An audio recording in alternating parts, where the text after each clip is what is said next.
Ada pepatah berkata, rezeki datang dari tempat yang tak terduga. Mungkin dalam kasus ini, rindu lebih tepat untuk menggantikan kata rezeki. Rutinitas berjalan seperti biasa. Ada esai yang harus diketik, ada rumus yang harus dihitung, dan juga sketsa yang harus digambar. Tiba-tiba, notifikasi Discord muncul di pojok layar laptop. Teman-teman mengajak streaming untuk sekadar bercerita dan tertawa. Membicarakan tentang kebodohan teman yang dahulu kalah, prestasi yang tak seberapa, ataupun konstelasi Kopel Elkasa yang berubah seiring keadaan yang memaksa. Di sela obrolan, kadang terbesit tanda tanya, bagaimana mereka yang mengambil jalan yang berbeda, jalan yang mungkin tak terpikirkan bagaimana jadinya oleh kita. Elkasa tuh bener-bener segalanya buat gue.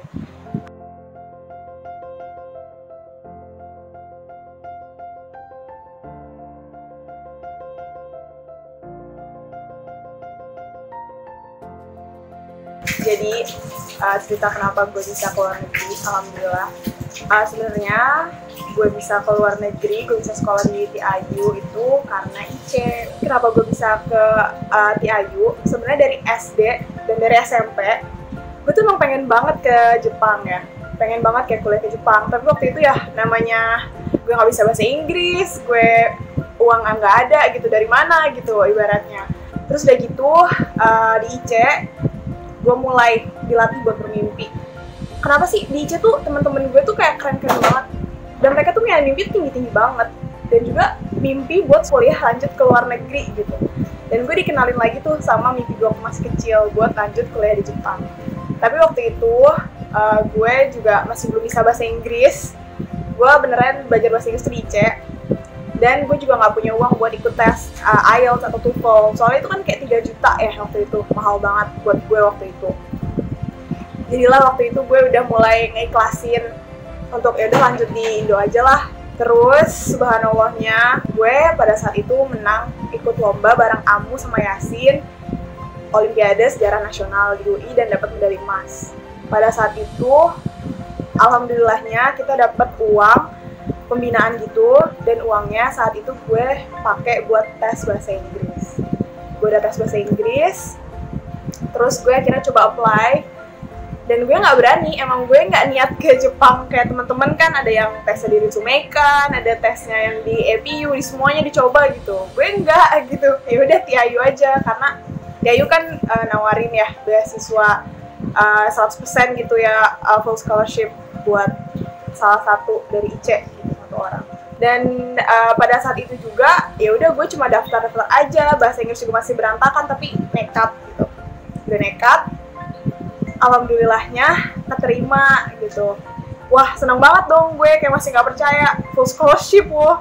Kayak ini mimpi gue waktu SMP dari kecil nih, gue pengen banget gitu.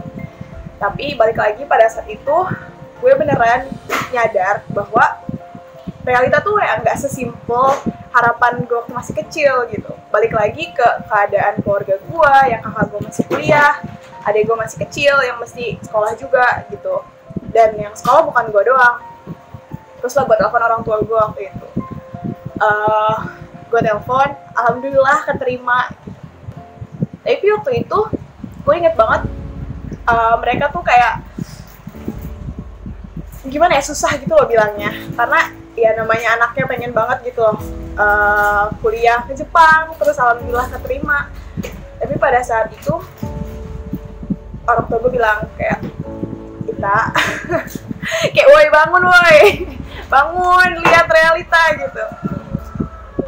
Pada saat itu gue nangis, gue sedih banget karena it doesn't matter ya, lo udah lolos semua perjuangan lo gitu, tapi ya lihat aja realitanya gitu, gimana buat nanti kesananya, karena nggak ada living cost-nya kan. Pada saat itu gue nangis, gue udah putus asa banget. Terus gue sering nangis di living, gue juga kayak ke teman-teman Elkasa juga, ya, gue nggak bisa ngapain, cuma ya udah berdoa aja sama Allah gitu, ya minta yang terbaik. Sampai orang tua gue tuh datang hari itu, hari Minggu, pas dijenguk, inget banget gue datang ke sekolah karena gue nangis kan pas ditelepon. Jadi mama sama bapak gue datang ke sekolah. Pas datang dibilangin, Ita, keadaan bapak kayak gini, keadaan mamah kayak gini, kamu bisa di IC aja ibaratnya karena diringankan, karena kebaikan guru-guru IC dan semua komite gitu. Yaudah gue kayak, yaudah tapi coba dulu ya, Ita mau cari beasiswa, coba dulu ya gitu. Sama bapak gue waktu itu ya hopeless, gimana ya, kayak ya udahlah nih anak udah tahu nggak mungkin gitu. Terus ya udah, gue inget banget waktu itu gue pernah nangis di depan salah satu anak Elkasa pas malam sebelumnya mungkin ya. Nah pada saat itu orang tua gue mau balik, gue mau ngambil barang ke asrama. Pas di asrama di gedung H, di pintunya gue ketemu salah satu anak Ahwat Elkasa yang sangat berjasa banget di kehidupan gue. Terus dia bilang ke gue, Ita, aku cerita sama ayah aku, sama bunda aku tentang kamu pengen lanjut ke Jepang gitu. Terus udah gitu, dia bilang, aku udah cerita sama orang tua aku tentang kamu. Terus ayah sama bunda aku mau bantuin buat nyari dana buat living cost kamu di sana. Gue kayak, hah, beneran? Gue nggak pernah expect itu. Terus akhirnya ketemu tuh orang tua gue sama orang tua dia pada hari itu, dan dibilangin kayak, Ita, kamu nggak usah khawatir, yang penting kita usaha, insya Allah ada jalan, yang penting kamu percaya sama Allah. Semua inget banget gue itu di saung waktu itu mimpi yang ibaratnya gue beneran work for it banget, gue beneran pengen banget, dan gue nggak nyangka jalan Allah tuh ada aja gitu. Dan dari dia, lewat dia yang bahkan gue nggak pernah expect sebelumnya gitu. Jadi kalau gue nggak di Elkasa, kalau gue nggak ketemu sama kalian, kalau gue nggak belajar gimana caranya hidup kebersamaan, terus di tempat, ibaratnya ya kayak formalitas banget sih katanya di tempat, tapi beneran gitu. Gue kenal bener-bener sama orang-orang yang beneran tulus. Alhamdulillah, gue dibantu buat living cost di Jepang. Tahun pertama ini, alhamdulillah lancar. Gitu.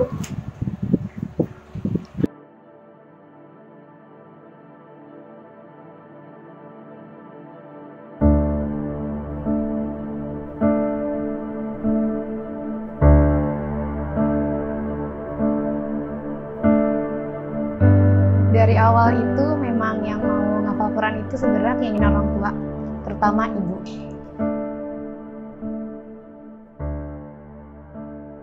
Ibu tuh emang bener-bener pengen banget dari lulus SD. Pas lulus SD itu udah dicariin pondok, cuma akunya nggak seret. Pas SMP aku sempet ke Daku, terus udah oke dan segala macam, ibunya nggak seret. Akhirnya nggak jadilah. Terus akhirnya doaku dikabulkan buat mondok di IC. Di IC itu aku orangnya biasa aja sih. Ya dulu ya seperti anak IC kebanyakannya lah, kayak ya udah pakai baju biasa. Cuma emang nggak tahu di IC tuh kayak aku udah kayak ngebentengin diri gitu, kayak pengen gitu coba perlahan berubah dari mulai nggak ngelempar kerudung ke belakang. Di IC akhirnya udah berhasil nggak bikin iket-iketan dan segala macam gitu, udah kayak kerudungnya lurus aja gitu. Terus udah mulai belajar pakai ciput, udah mulai belajar pakai kaki, cuma ya masih setengah-setengah gitu deh. Terus di IC juga aku ikut seni musik gitu kak, seni suara. Jadi aku suka banget nyanyi di kamar mandi nyanyi gitu, di mana-mana nyanyi, apalagi nyanyi dangdut. Itu kayak bener-bener udah mendarah daging banget kan. Sampai akhirnya pas kelas 11 itu aku memutuskan buat pengen coba berhijrah gitu. Dimulai dari tampilan dulu gitu. Pas tampil itu kerudungnya aku panjangin gitu, terus kayak aku nyari baju, ngejarah baju kakak kelas tapi yang gede-gede gitu kan. Nah namanya juga di IC kan, kalau di IC itu pagi-paginya kan suka kayak lupa lah nyuci kerudung, lupa lah nyuci baju gitu, akhirnya kayak minjem baju teman dan kesana kemari gitu. Dapetnya yang seadanya gitu, dapat rambut pendek lah, dapat baju yang ketat lah, jadi kayak ya udahlah pasrah. Terus akhirnya aku nggak jadi hijrah di kelas 11 gitu, udahlah pengen fokus organisasi aja. Nah pas kelas 12 semester 1 itu tiba-tiba udah lama banget ibu nggak bahas tentang mondok Quran, tiba-tiba ibu bahas lagi gitu. Mbak, gimana kalau misalnya kamu setelah lulus IC itu mondok Quran gitu. Aku sih nganggapnya kayak, bercanda kali ibu, kayak udahlah nggak terlalu dianggap serius gitu, udah biasa aja gitu. Terus pas Januarinya aku kepikiran lagi gitu. Pas Januarinya kepikiran, aku nanya lah sama teman aku gitu, yang seperjuangan gitu, kayak kita punya grup dan segala macam. Terus kayak aku nanya, gimana ya kalau misalnya gue itu setelah lulus dari IC itu mondok Quran? Terus dia malah jawabnya kayak, gila lu ya, lu mati-matian belajar di IC gitu. Ujung-ujungnya lu cuma ngafal Quran gitu. Lu jauh-jauh dari orang tua, dari Bekasi ke Serpong itu kan jauh banget gitu. Terus kayak, ini tuh cuma bagian dari putus asa lu doang, gara-gara lu tuh iri ngeliat teman-teman lu tuh udah ada yang dapat PTLN, dapat SNM dan segala macam gitu. Aku shock banget sih ngeliat ngedenger jawabannya kayak gitu, kayak emang segila itu ya kalau misalnya aku mondok Quran gitu.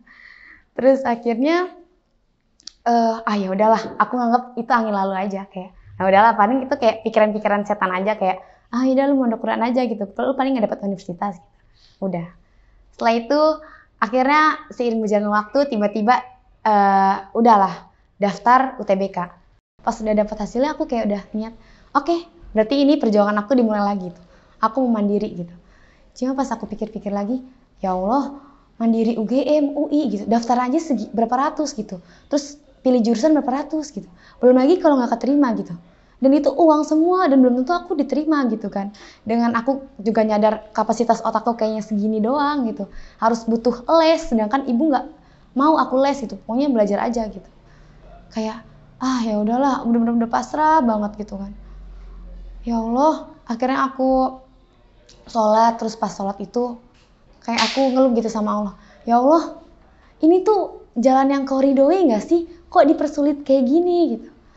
Kalau misalnya emang dipersulit kayak gini, ya Allah tolong bener-bener tunjukin hamba jalan yang engkau ridhoin, yang emang itu sesuai dengan engkau gitu kan.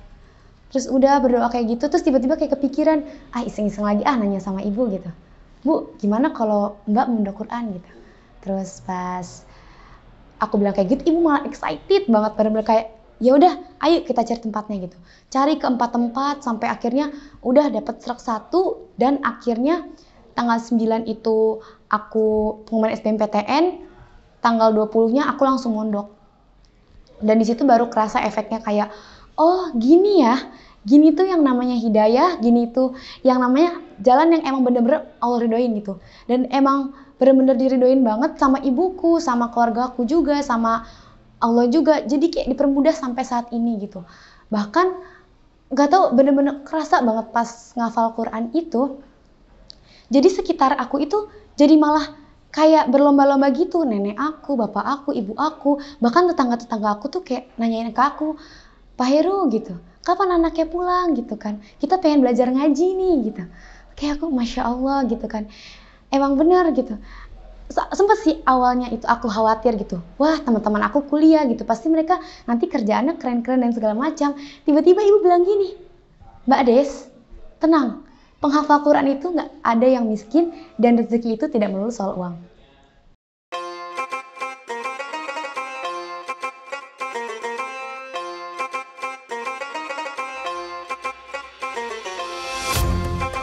Yang pertama, gimana gue bisa sampai ke Mesir.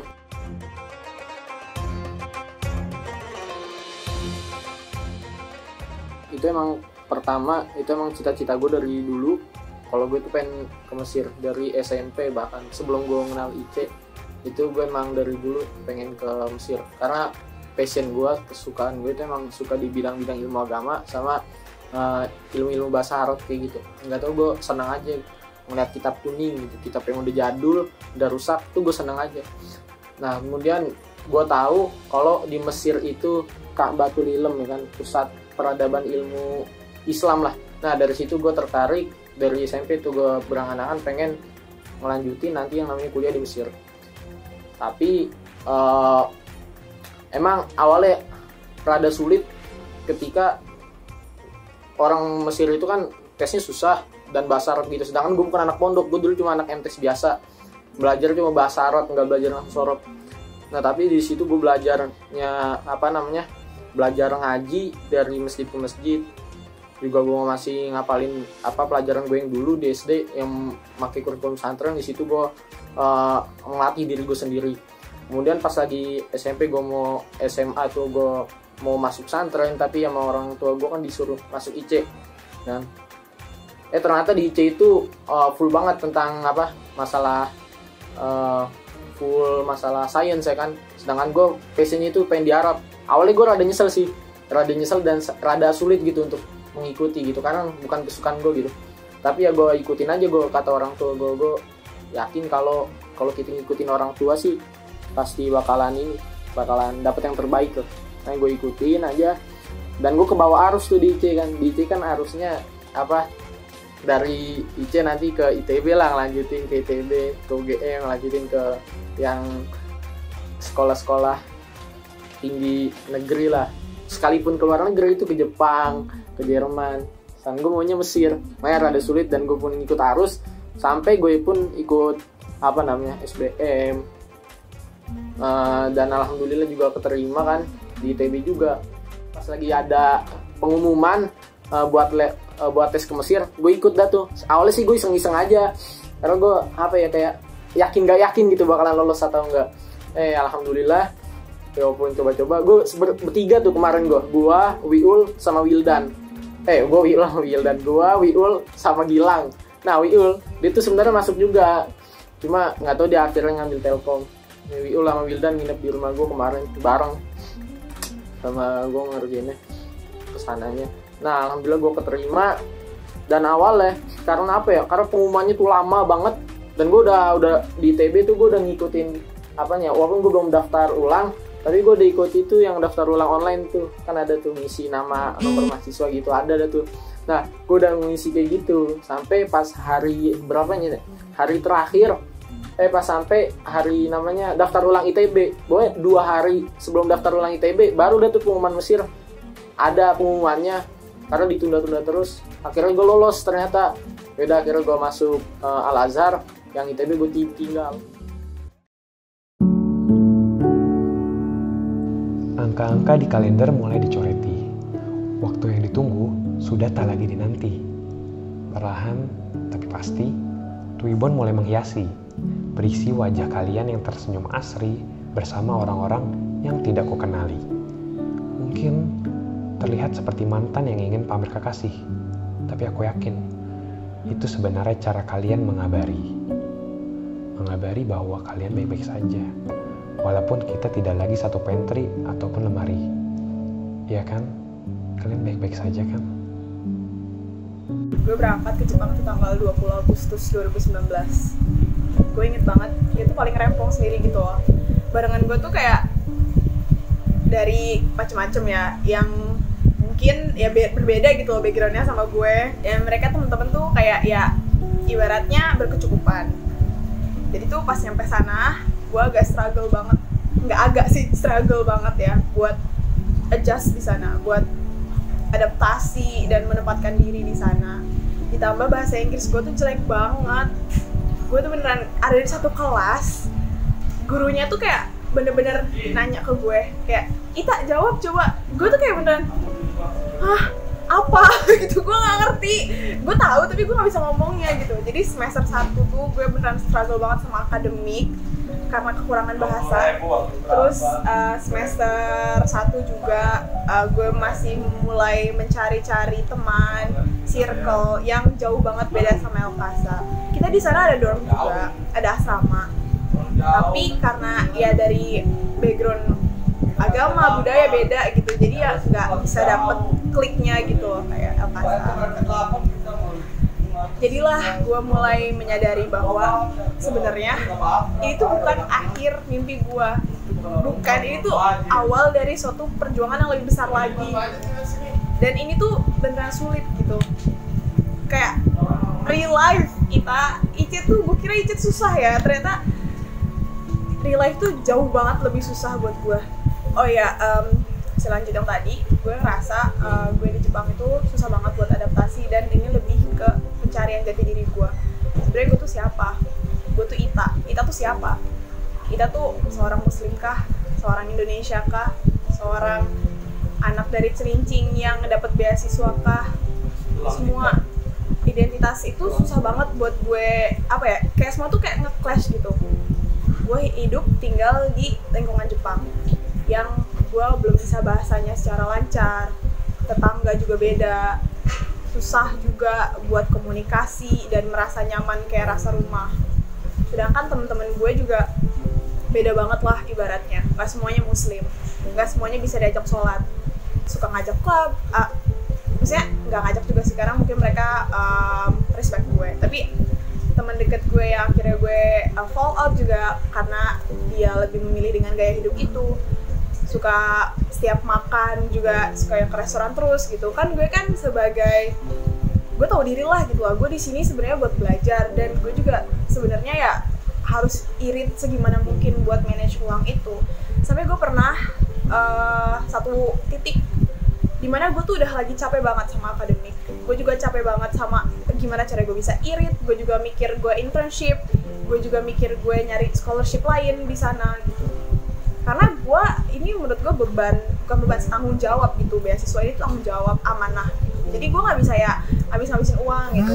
Sampai suatu titik tuh gue pernah ada, gue diomong gitu, kayak Ika beli belanja gitu, jalan-jalan ke restoran gitu, wah enak banget ya di Jepang, bajunya bagus-bagus, sepatunya bagus, tasnya bermerek, kayak ya Allah.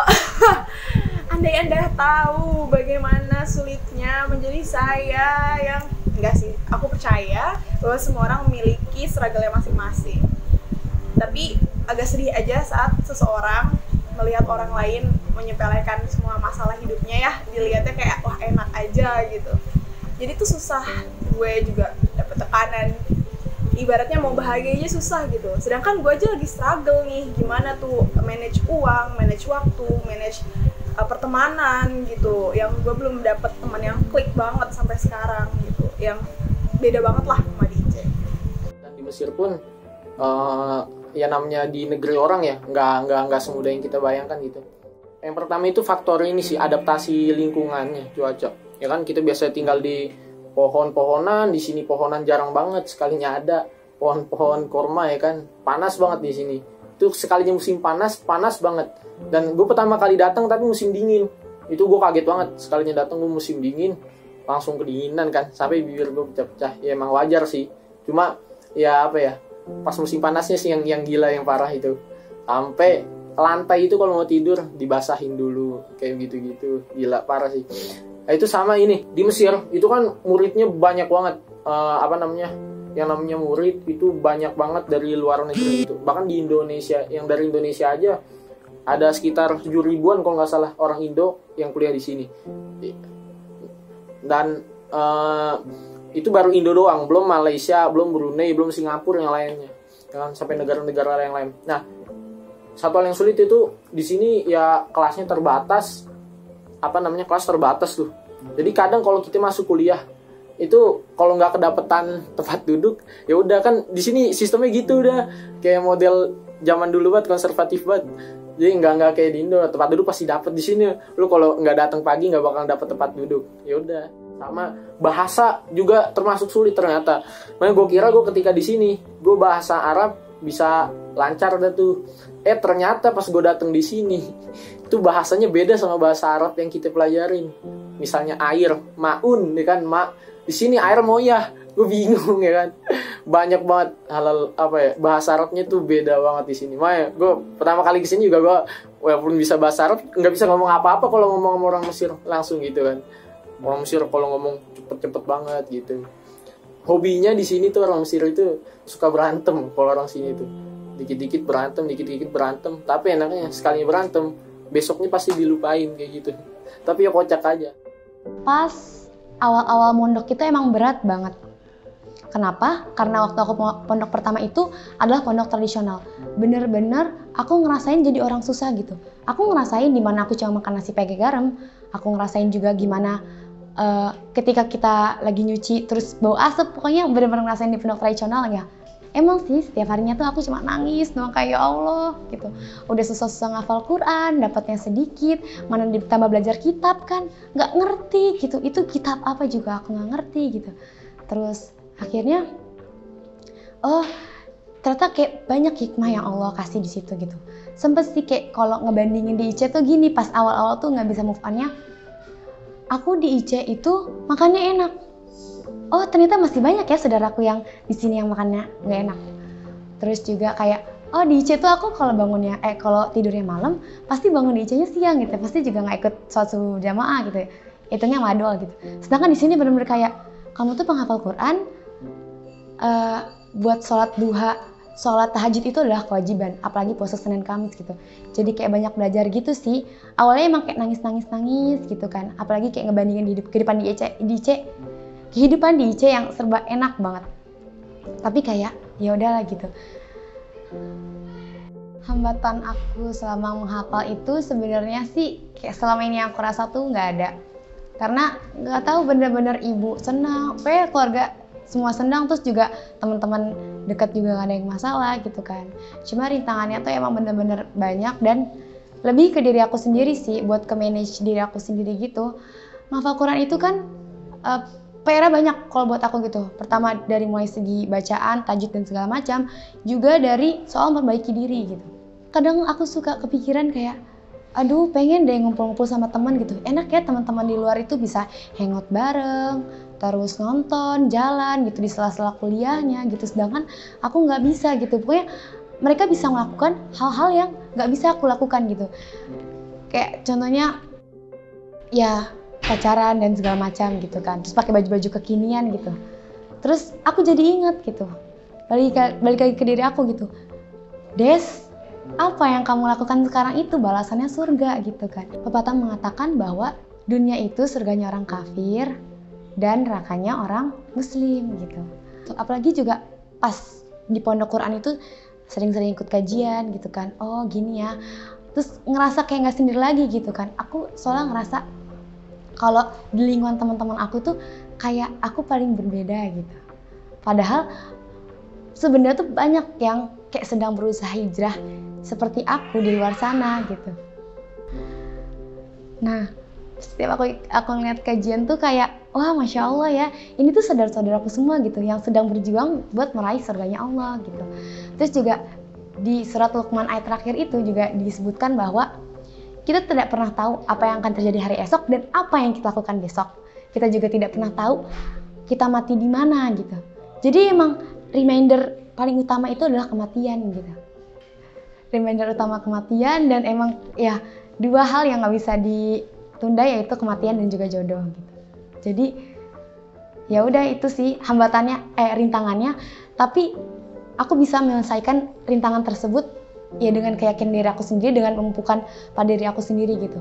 Juga sedikit-sedikit belajar buat bicara yang bagus-bagus aja gitu. Kalau ngomong sama teman tuh khawatir hatinya sakit, jadi kita kayak harus mikir 2, 3, 4 kali, kalau aku ngomongin dia kayak gini, dia sakit hati nggak ya? Itu juga salah satu cara biar kita bisa dakwah, tapi ke orang-orang yang kayaknya agak susah gitu. Adaptasi adalah sebuah keniscayaan bagi semua yang hidup. Kita mulai hidup bersama kerinduan, hingga kita tidak sadar, hal tersebut hilang, dan kerinduanlah yang merindukan kita.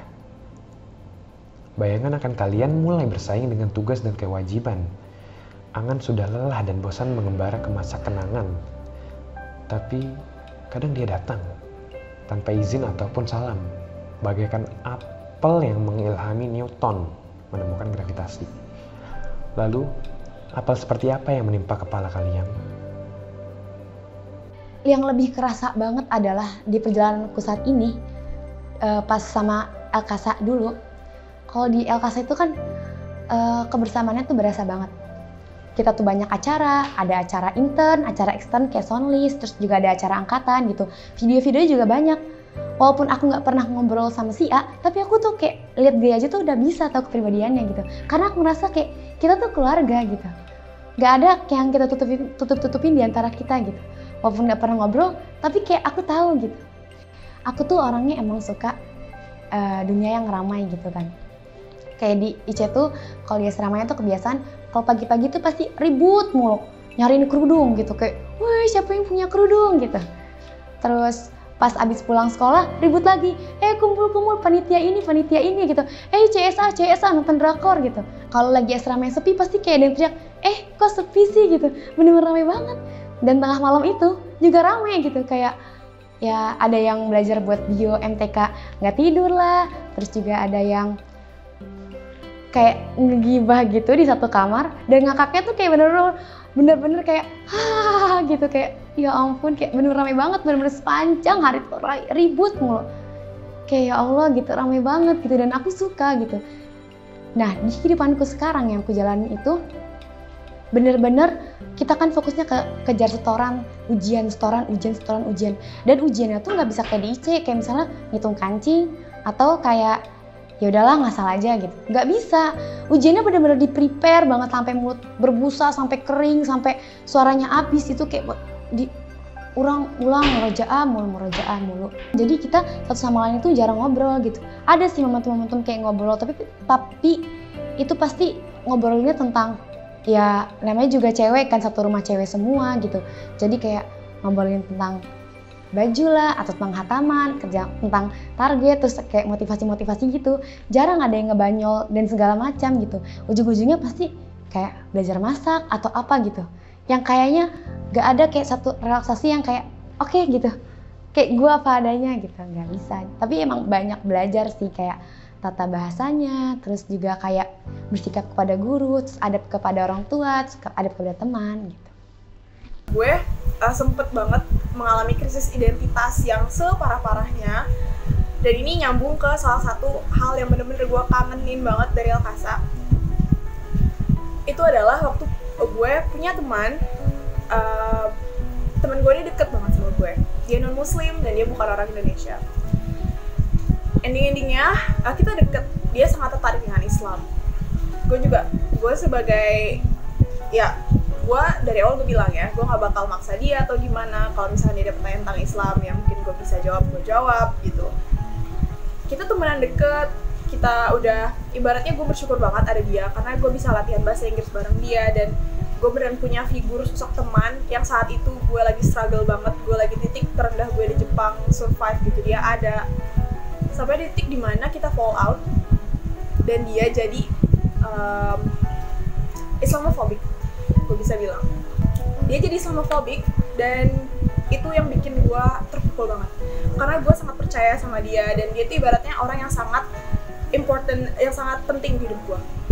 Jadi gue bertanya tentang bener gak sih agama gue, bener gak sih isu yang dia bilang, bener gak sih Tuhan itu ada. Maksudnya kayak sesimpel balik lagi ke pertanyaan-pertanyaan yang mungkin kita sebagai teenager, kita sebagai anak-anak yang di kampus yang sedang mencari jati diri gitu, yang mulai ngelihat gimana sih pertemanan di kampus gitu, yang orang-orang bilang agama itu nggak penting gitu, yang penting kita ya sebagai individu lah, agama sama aja, yang penting sama-sama ke Tuhan lah, kayak relativisme, positivisme, nihilisme gitu, kayak semua itu kayak bener-bener bikin gue jadi ngaca banget sih. Gue tuh sebenarnya siapa? Apa tujuan gue? Gue tuh sebenarnya pengen apa? Di sini gue ngapain? Itu beneran krisis identitas sampai gue bener-bener sering banget overthink. Gue tuh sering banget kayak gue bisa sampai ke sini, gue lupa gue tuh bisa sampai titik ini tuh karena Allah gitu. Tapi ini yang jadi bikin titik balik dimana gue mencari Islam. Aduh, ini gue nggak pernah kepikiran ya seorang Ita Nurjana mencari Islam dari sisi intelektual. Yang gue sering skip waktu di IC kan, gue juga sering skip sholat di masjid gitu. Gue juga ya sering madol, terus juga ya gimana ya, kayak apalagi pas kelas 3 gitu. Dan pas kelas malam menurut gue itu membosankan banget gitu, cuma formalitas. Gue juga kayak ya di mana-mana enggak lah, kayak Islam tuh kayak oke, I'm Muslim terus apa gitu. Di sini pertanyaannya oke, Muslim terus apa? Itu bisa jadi lebih dalam lagi. Terus gue beruntung aja masih punya teman-teman IC. Itu yang bikin gue balik lagi ke gue tuh siapa, Muslim tuh kayak gimana. Gue ketemu Alkasa lagi, gue nanya semua keraguan gue bisa nanya ke Ikrom, gue tuh sedih banget ya, karena gue itu pas lagi ragu-ragunya kalau di LKASA itu gue bisa nanya ke siapa aja. Gue tuh nggak bisa ngedapetin itu di luar IC. Gue tuh nggak bisa ngedapetin itu di luar LKASA. Di saat gue beneran lagi terpuruk sendirinya setelah gue ditinggal orang yang menurut gue penting banget dalam hidup gue lihat lagi gitu. Mungkin ini emang jalan Allah buat ngembalin gue ke LKASA gitu. Ingat lagi tujuan gue. Pokoknya menurut gue Jepang yang gue kira adalah akhir saat gue mencapai mimpi gue, itu cuma awal dari suatu hal yang lebih besar, yang bakal butuh perjuangan yang lebih banyak lagi buat gue sampai bisa lulus dan bahkan di masa depan lagi jauh gitu. LKASA itu ya unik sih kalau di angkatan, karena gue udah lama 3 tahun ya, sedangkan di sini gue baru 1 tahun.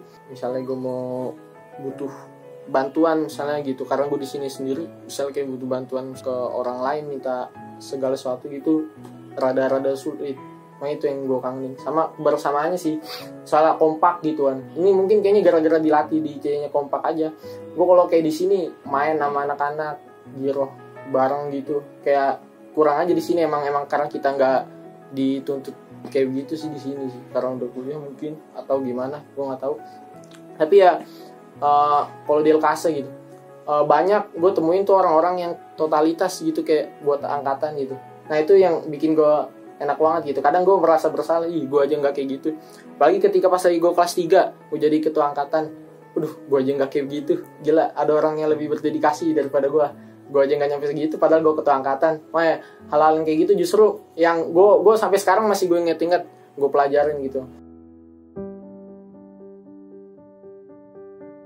Aku mengetik ini sendiri di sebuah ruangan. Agak sunyi. Mungkin sepi saja yang merasa kesepian di sini. Entah karena memang sendiri atau bayangan kalian yang menghantui. Di hari terakhir waktu itu, banyak orang memberikan kenangan-kenangan. Mulai dari pakaian, foto berdekatan, atau hanya sekadar barang hiasan yang semoga tak dimakan zaman. Tapi aku selalu berharap kalian memberikan sesuatu yang lebih berharga daripada berlian dan lebih diinginkan daripada keabadian. Jadi, untuk kenangan, kesyukuran, dan masa depan, rangkaian apa yang kalian panjatkan? Harapannya sih yang penting, yang pertama itu minimal kita jangan sampai ada yang lupa sama satu sama lain lah. Minimal nama panggilan sama muka lu masih pada ingat. Gue minimal sih kayak gitu lah, minimal itu ingat. Nah yang paling gue harapin ya nanti LKASA ntar jadi orang semua sih gitu. Ya yang lain-lain sih semoga gitu. Gue senang aja gitu ketika ada teman gue ntar misalnya siapa Nabil Royhan jadi presiden, gue senang aja bilang ke teman gue, ke anak gue, tuh teman gue dulu di SMA kayak gitu. Pengen aja sih kayak gitu. Itu sih harapan gue yang di LKASA mah. Yang penting jangan lupa teman sama lu pada jadi orang dah, semoga gitu. Harapan aku buat diri aku sendiri ke depannya adalah menjadi salah satu orang yang bermanfaat, gak cuma buat diri aku sendiri aja gitu, tapi juga buat banyak orang. Karena emang tujuan aku ngafal Quran itu ya agar bisa menjadi orang yang bermanfaat gitu, kayak bisa ngajarin ngaji anak-anak kecil gitu, kayak ngajarin tetangga-tetangga ngaji gitu kan. Soalnya di Indonesia ini banyak banget yang buta Al-Quran gitu, padahal nanti di yaumil akhir nanti Allah bakal nanya gitu, kenapa kamu nggak ngafal kenapa kamu nggak bisa baca Quran gitu. Terus mereka bakal jawab, ya Allah, saudara-saudara saya itu yang punya Quran banyak, yang bisa baca Quran, nggak ada yang nolongin saya gitu, saya bingung ya Allah gitu, saya harus minta ajarin ke siapa gitu. Terus juga kayak pengen bisa dakwah kecil-kecilan lah, terutama buat lingkungan LKASA gitu, biar kayak ayo kita juga seperti cita-cita kita sebelumnya kan, 144 orang masuk surga gitu, gimana caranya gitu, pasti kan harus ada yang ngajak gitu. Aku pengen banget bisa bermanfaat bagi banyak orang. Terus harapan aku buat LKASA adalah makin sukses, terus apa yang dicita-citakan, apa yang diimpikan tuh bisa tercapai ya, terutama jadi presiden di tahun 2045 gitu katanya, RI for One Abad. Harapan gue buat teman-teman LKASA ke depannya, tolong banget jaga silaturahmi kalian. Karena menurut gue LKS itu bukan cuma sekedar angkatan, LKS itu rumah yang bisa kalian pulang setiap saat kalian butuh, dan kalian benar bisa belajar dari semua orang di sana. Semua orang, literally semua orang ngajarin sesuatu kepada kalian. Dan kalau gue berharap banget kalian jangan sampai kehilangan iman kalian dan saling bisa menguatkan satu sama lain dengan cara apapun, dan jangan ngejat satu sama lain meskipun ada yang mungkin teman-teman nanti memutuskan buat lepas kerudung atau ada yang memutuskan buat pacaran atau apa. Stop, kita nggak usah ngejudge, yang penting kita tetap untuk mengencourage satu sama lain buat menuju kebaikan. Happy birthday Elkasa, I love you. Jadi harapan gue sederhana sih, kalau misalkan berharap kalian sukses ya pasti kalian semua sukses. Gue cuma berharap semuanya bisa enjoy menjalani proses buat mencapai kesuksesan lewat jalannya masing-masing. Harapan gue buat Elkasa adalah semoga gak akan pernah berhenti jadi angkatan yang seru dan menyenangkan, dan selalu bisa menebarkan kebaikan serta kebermanfaatan buat masing-masing anggotanya ataupun pihak lain. Harapan gue buat Elkasa yang paling pertama adalah semoga kita bisa terus menguatkan tali silaturahmi kita, dan yang kedua adalah semoga kita bisa berkontribusi untuk kebaikan Indonesia dan dunia. Kalau harapan gua buat Elkasa ya semoga kita bisa terus menjaga tali silaturahmi kita terus bisa kontak dengan erat, berhubungan dengan baik, dan semoga pertemanan kita ini nantinya bisa bermanfaat bagi kita di masa depan di dunia maupun di akhirat. Semoga Elkasa bisa tetap jadi keluarga sejauh apapun jarak yang memisahkan kita.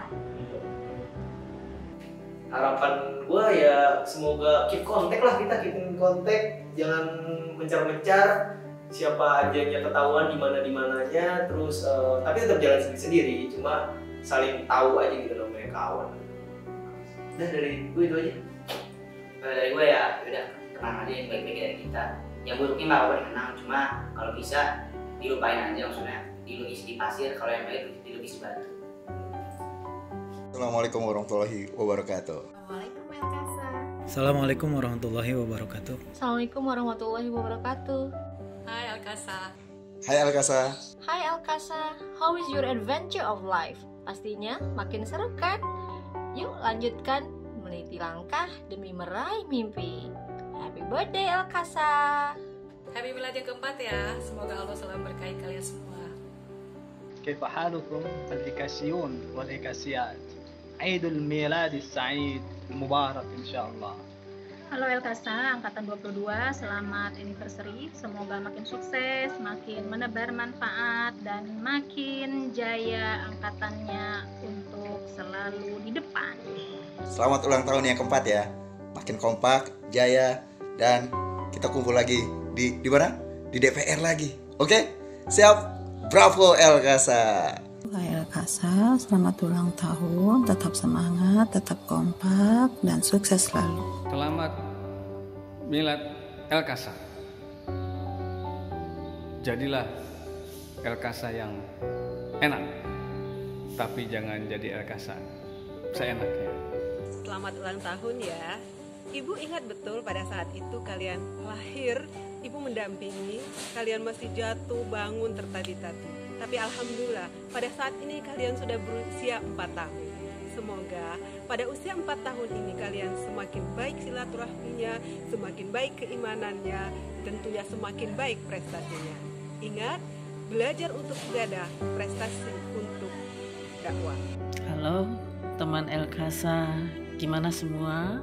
Kabarnya semoga semuanya sehat dan baik. Yaumil milad ya buat Elkasa. Semoga persahabatan yang terjalin menjadi catatan terindah dalam perjalanan hidup kalian, dan sukses selalu untuk kalian semua, dan terus tetap menjalin silaturahmi. Teruslah tetap semangat dalam menimba ilmu, tegakkan keimanan dan ketakwaan kalian. Selamat ulang tahun yang keempat ya kalau nggak salah. Terus berprestasi dimanapun kalian berada. Mudah-mudahan dimanapun kalian berada, tetap melaksanakan hal baik yang pernah dilatihkan di Manisya Cedekia. Kemudian hal-hal yang tidak baik biar saja menjadi bahan evaluasi kami di kampus tercinta. Sukses terus buat El-Kasa. Masih ingat dengan ruang kita? Inilah ruang tempat kita berdiskusi, merencanakan masa depan kalian. El-Kasa, selamat ulang tahun ya. Semoga kemudahan, kesuksesan, dan kelancaran studi kalian selalu menyertai semuanya. Jaga kesehatan, jaga persahabatan, semoga akan tetap langgeng sampai akhir nanti.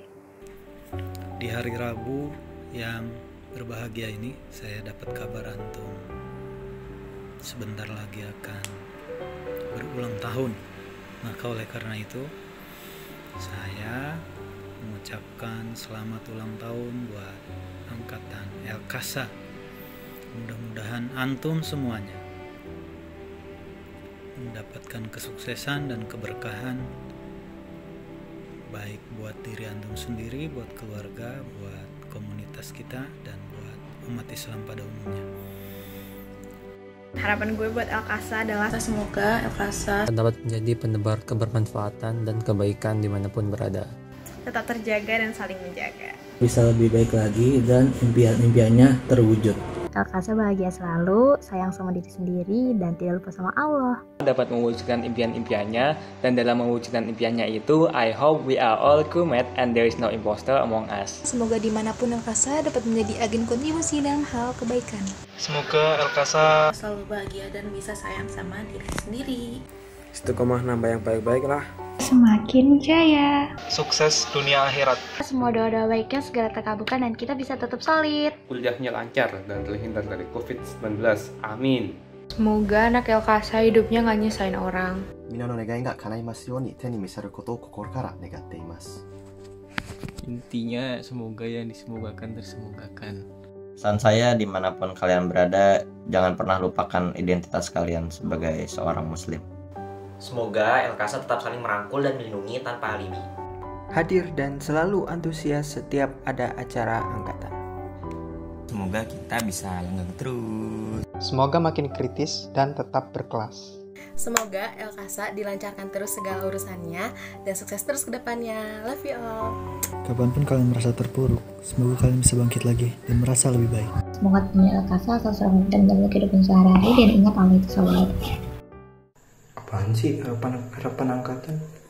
Emang angkatan apaan? Nggak jelas, ini. Canda.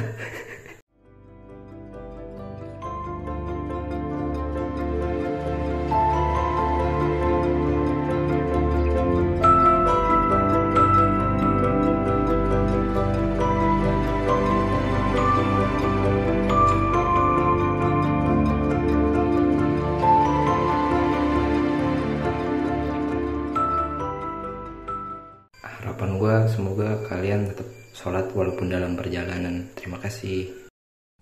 Arigato.